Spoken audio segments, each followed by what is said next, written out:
वकील हर कील का इलाज करेंगे। वकील हर ये आरएसएस और बीजेपी की कील को उखाड़ फेंकेंगे। ये वकीलों का वादा है। वकील किसान आंदोलन के साथ हैं। हम लोग आपकी हिफाजत के लिए आएंगे। आप देश की रक्षा कर रहे हो, आप देश के रक्षक हो। नमस्कार, मैं प्रियंका। आप देख रहे हैं 4 PM। वकील हर कील को उखाड़ फेंकेगा। वकील हर कील का इलाज है। आपको बता दें कि अब बड़ा बयान किसी और की तरफ से नहीं, सुप्रीम कोर्ट की सीनियर वकीलों की तरफ से निकलकर सामने आया है।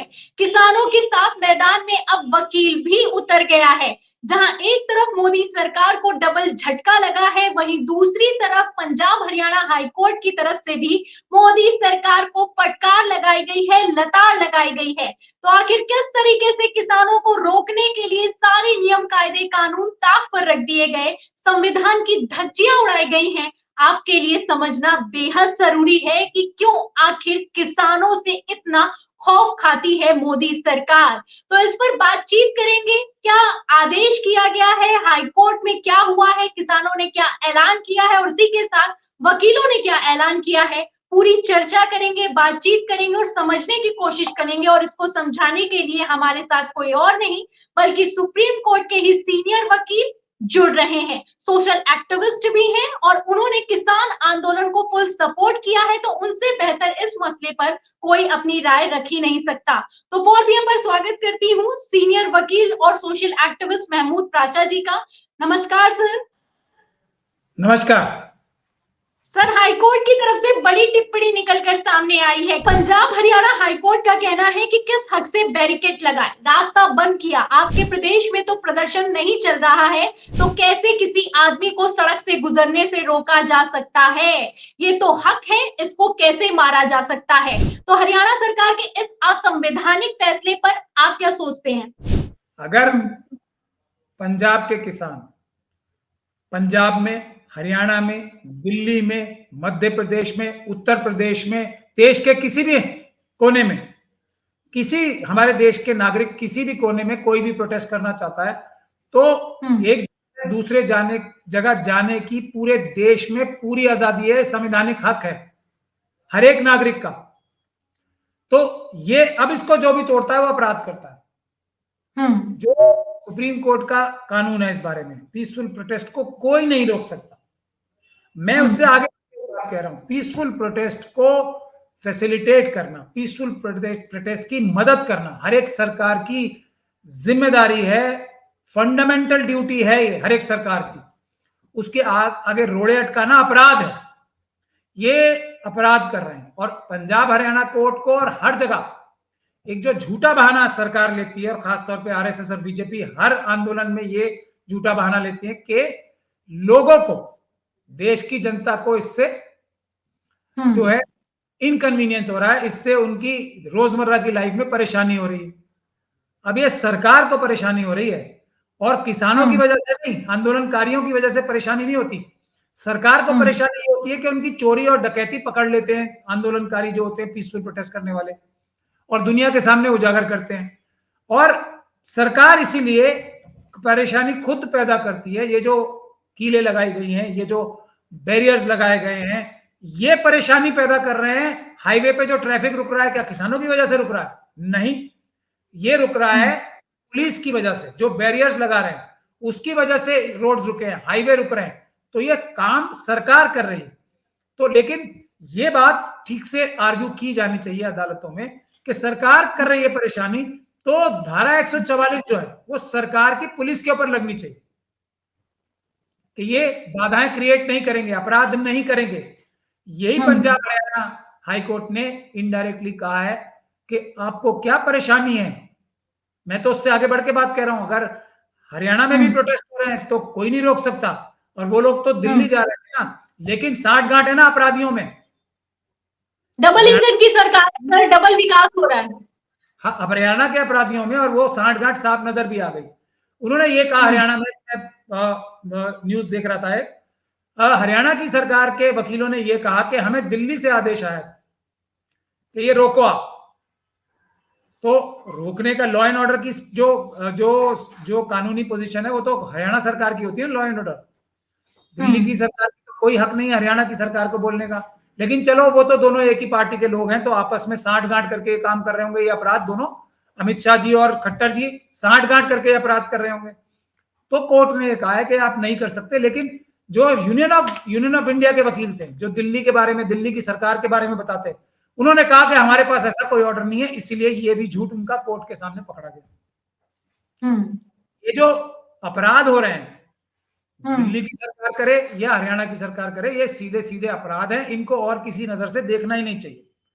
और किसानों का अधिकार है। दूसरी एक सबसे महत्वपूर्ण बात क्या हो रही है, चाइना और पाकिस्तान के बॉर्डर से आप बेहतर बता पाएंगे कि एक तो हाईकोर्ट की तल्ख टिप्पणी तो है ही है, वहीं दूसरी तरफ हरियाणा पुलिस ने जिस तरीके से एक नोटिस भी जारी किया गया है, सूत्रों के हवाले से यहां तक खबर निकलकर सामने आई है कि कहा गया है, वकीलों की तरफ से भी कहा गया है, भानु प्रताप सिंह जो कि आपके साथ जुड़े हुए आंदोलन में, उनकी तरफ से भी बयान निकलकर सामने आया है कि नोटिस जारी किया गया है कि अगर आप किसान आंदोलन में शामिल होंगे तो आपके ट्रैक्टर जब्त कर लिए जाएंगे।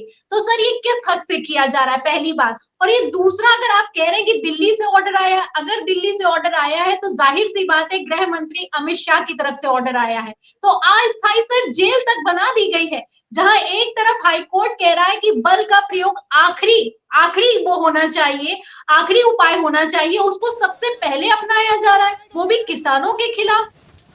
सर मैं ये जो अगर कोई नोटिफिकेशन जारी करता है, कोई भी हो वो अपराध करता है और उसको मिनिमम 7 साल की सजा होगी, ये मैं बता रहा हूं, उम्र कैद तक जा सकती है।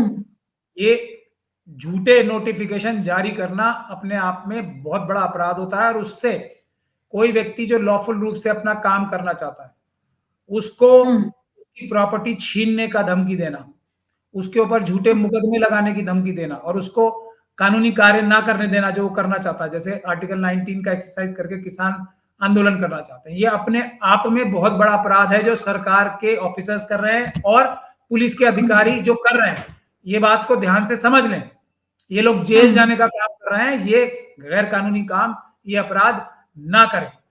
मैं आपको कुछ और भी बता रहा था, ये सरकार किस प्रकार के आपराधिक कार्य करने में, खासतौर पे जो अमित शाह साहब बैठे हैं यहाँ पे सेंटर में, किस प्रकार के आपराधिक कार्य कर रहे हैं, किस प्रकार के अनैतिक और देशद्रोह के कार्य कर रहे हैं। ये जो ड्रोन्स हैं, इन ड्रोन्स की आवश्यकता, और ये ड्रोन्स खरीदे किस लिए गए थे कि चाइना के बॉर्डर पर लगाए जा सके, ताकि चाइना जो 4000 किलोमीटर सुब्रमण्यम स्वामी साहब कह रहे हैं जगह जो खा गया वो ना खा पाए। पाकिस्तान बॉर्डर पे लगाने के लिए आए थे ये ड्रोन्स, कि उनकी जो स्मगलिंग की गतिविधियां हैं पाकिस्तान से, जो वहां की सरकारें स्मगलिंग कराती हैं देश में हमारे ड्रग्स की और दूसरी चीजों की, वो रोके जा सके।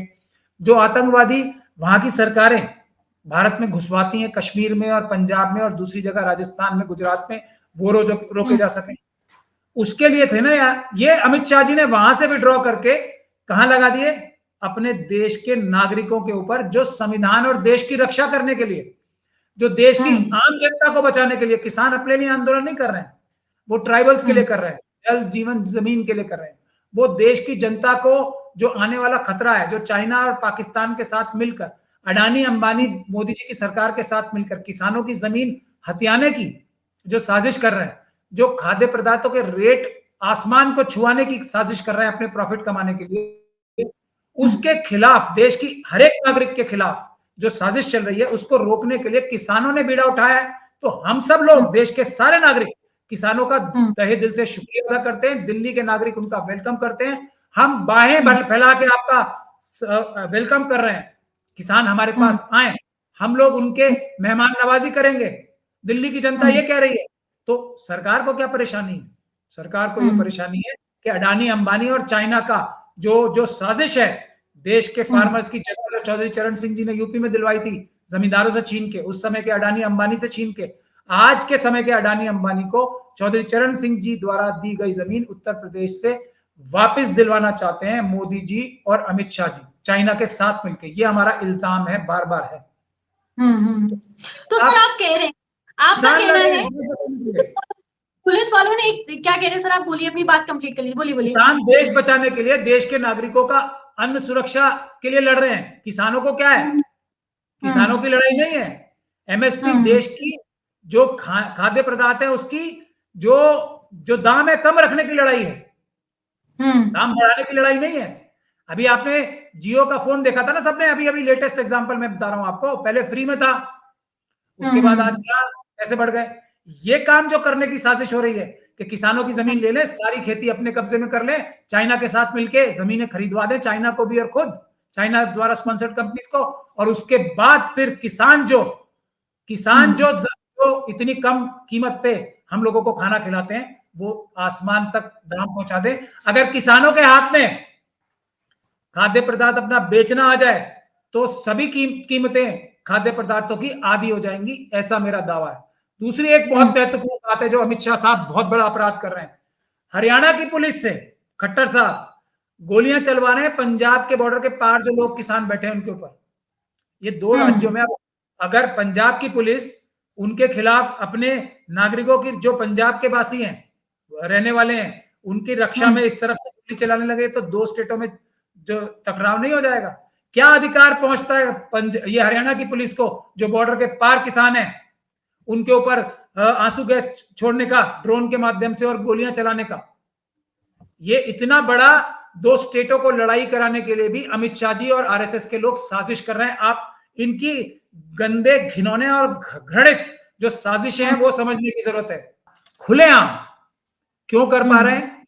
क्योंकि इन्हें एक बात पता है कि देश की जनता मेरा कुछ नहीं बिगाड़ सकती, चुनाव में नहीं हरा सकती मुझे, क्योंकि ईवीएम के माध्यम से मुझे चुनाव जीतना है, जनता के माध्यम से जीतना ही नहीं है। ये बहुत महत्वपूर्ण बात है।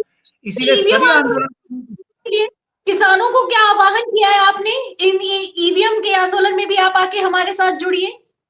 नहीं, किसानों का ही तो आंदोलन है, ईवीएम का भी। मैंने अभी आपको बताया ना, अगर आज ईवीएम हट जाए, अगर ईवीएम हट जाए तो मोदी जी अभी चुनाव अपने, ये पता लग जाएगा ना कि ये सब लोग मेरे खिलाफ वोट करेंगे, तो अभी मोदी जी नंगे पैर, अबू धाबी छोड़कर नंगे पैर इनके चरणों में बैठेंगे जाके किसानों के, क्योंकि तब इनका वोट पेपर बैलेट के माध्यम से होगा तो धोखाधड़ी नहीं हो पाएगी।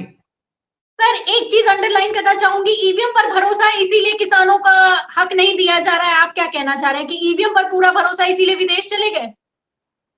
इसीलिए किसी की जरूरत ही नहीं है ना, सिर्फ किसानों की नहीं, किसान कोई अपनी लड़ाई लड़ रहे हैं। मैंने अभी आपको बताया, देश के हर एक नागरिक की लड़ाई किसान लड़ रहे हैं। हमें उनका धन्यवाद करना चाहिए, उनको सलाम करना चाहिए, उनको सैल्यूट करना चाहिए। मोदी जी को किसी का डर नहीं है, बेरोजगारों का डर नहीं है, नौजवानों का डर नहीं है, सैनिकों का डर नहीं है, रिटायर्ड सैनिकों का डर नहीं है, जो SC ST OBC है, माइनॉरिटीज के लोग हैं, उनका डर नहीं है, किसी का भी डर नहीं है। क्यों? क्योंकि चुनाव में जो वोट पड़ेंगे ना उनके खिलाफ, वो ईवीएम के माध्यम से वो अपने पक्ष में कर लेंगे।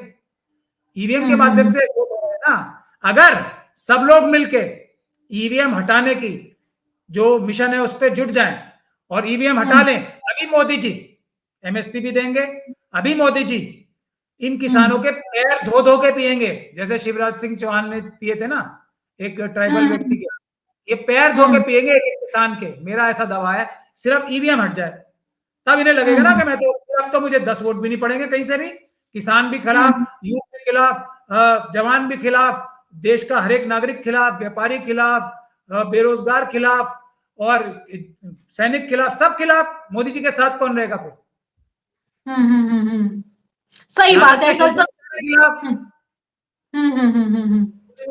पार्टी के सुब्रमण्यम स्वामी जी और दूसरे लोग खिलाफ, इनको वोट कौन देगा?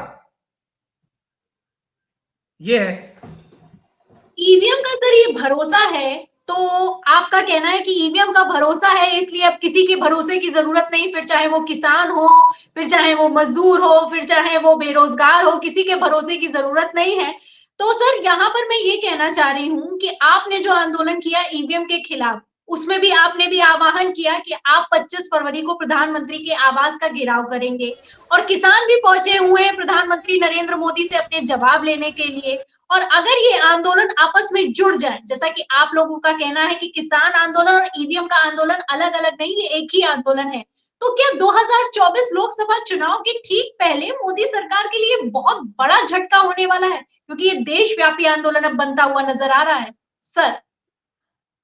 बिल्कुल, यही तो है, इससे डर रहे हैं वो सबसे ज्यादा, इसीलिए तो दुबई गए, वहां से अपने जो वहां पे दूसरे भी लोग आएंगे, मोसाद के और इधर उधर के लोग आएंगे, उनसे बैठ के अब दिमाग लगा रहे होंगे, भैया मैं क्या करूं, मुझे बचाओ।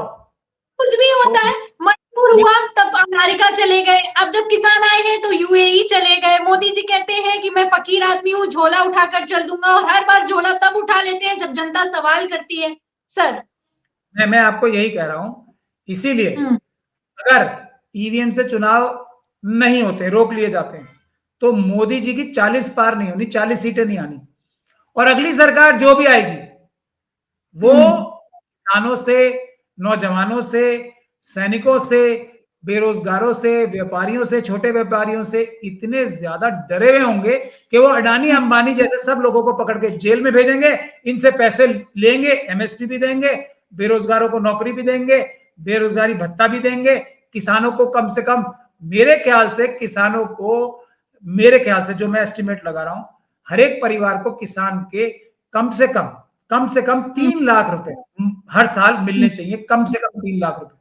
ये हम लोग बड़ी आसानी से कह सकते हैं बजट बना के, क्योंकि देश के बजट में इतनी ताकत है, देश के अंदर इतनी ताकत है। लेकिन मोदी जी किसानों को, अभी मैं कह रहा हूं, अगर ये किसान आंदोलन और ये सब चला तो क्या कहेंगे, झूठा वादा कर लेंगे। मोदी जी की एक ही तो गारंटी है कि वो धोखा देंगे हर चीज में, और ईवीएम की गारंटी की वजह से मोदी की गारंटी है। ईवीएम का भरोसा है तो हर एक आदमी को धोखा देने की गारंटी मोदी जी के पास है। तो इसीलिए अगर ईवीएम से चुनाव होंगे तो क्या करेंगे, अभी ये किसानों को अभी कह देंगे इलेक्शन से पहले कि जी हमने आपकी सब मांगे मान ली, हम आपके पैर पकड़ रहे हैं, आप एमएसपी मांग रहे हैं, जितना आप मांग रहे हैं उससे ज्यादा एमएसपी दी हमने। और जैसे ही चुनाव खत्म होंगे, ईवीएम के माध्यम से दोबारा सरकार बनाएंगे, सारी की सारी चीजें एक दूसरा बिल लाके या दूसरा कानून पास करके एक दिन में वापस ले लेंगे सब चीजें, और अडानी अंबानी को पूरा देश भेज देंगे। ये होने जा रहा है। कौन सा इन्होंने अपना वादा पहले वाला निभाया है, बता दीजिए, एक वादा निभाया उन्होंने। तो ये चीज समझनी चाहिए किसानों को भी, किसी धोखे में नहीं आना है। मोदी की सरकार को हटाए बगैर ना किसानों की कोई मांग पूरी होगी, ना नौजवानों की मांग पूरी होगी, ना सैनिकों की मांग पूरी होगी, ना बेरोजगारों की मांग पूरी होगी, ना छोटे मजदूरों की, ठेकेदारी प्रथा से ग्रसित किसी भी व्यक्ति की, ना टीचर्स की, ना स्टूडेंट्स की, किसी की कोई मांग पूरी होगी नहीं, क्योंकि मोदी जी को इनके वोट ही नहीं चाहिए। सोचने वाली बात है। और सर आपने समझने वाली बात कही है कि एक बार धोखा हो चुका है किसानों के साथ, अब दोबारा धोखा ना हो, इसलिए किसी के बहकावे में मत आइएगा, क्योंकि इन्हें किसानों पर नहीं ईवीएम पर उससे ज्यादा भरोसा है। तो बहुत बहुत शुक्रिया सर, जो भी आपने हमें जानकारी दी है, 4 PM के लिए समय निकाला, उसके लिए बहुत बहुत धन्यवाद। तो ये थे हमारे साथ सीनियर वकील महमूद प्राचा जी। उन्होंने समझाया है कि किस तरीके से हाईकोर्ट में जो सुनवाई हुई है उसमें जो तल्ख टिप्पणी की गई है, उसके तहत जो हरियाणा सरकार है और जो ऑर्डर पास किए जा रहे हैं वो कितने असंवैधानिक है। एक तरीके से देखा जाए तो जो हरियाणा पुलिस किसानों पर कार्रवाई कर रही है, उसी हरियाणा पुलिस को ही जेल में डाल देना चाहिए। और सबसे बड़ी बात यहाँ पर जो प्राचा जी ने कही है, उनका कहना है कि मोदी सरकार को अब कोई जरूरत ही नहीं है, इसीलिए वो लोग बार बार धोखा करती है। ये सरकार इसलिए धोखा करती है क्योंकि इसे ईवीएम पर भरोसा है, और जब ईवीएम पर भरोसा होता है तो आम पब्लिक या फिर कि किसान, बेरोजगार मजदूर की जरूरत नहीं होती। तो फिलहाल इस पूरी चर्चा पर आप क्या सोचते हैं, आपकी क्या राय है हाईकोर्ट की टिप्पणी पर, और जिस तरीके से सीनियर वकील महमूद प्राचा जी ने एक एक बयान को ढंग से समझाया है और कहना है कि यह आंदोलन अब देशव्यापी होने जा रहा है, इस पर आपकी क्या राय है? क्या 2024 लोकसभा चुनाव के ठीक पहले ये आंदोलन मोदी सरकार की कीलें उखाड़ कर फेंक देगा? इस सवाल के जवाब में आप क्या सोचते हैं, हमें कमेंट बॉक्स में जरूर लिखें। वीडियो को ज्यादा से ज्यादा शेयर करें, सब्सक्राइबर बटन दबाएं, हमारे चैनल को लाइक करें, शेयर करें, ज्वाइन करें। फिर मिलती हूँ अगली खबर के साथ, तब तक के लिए धन्यवाद।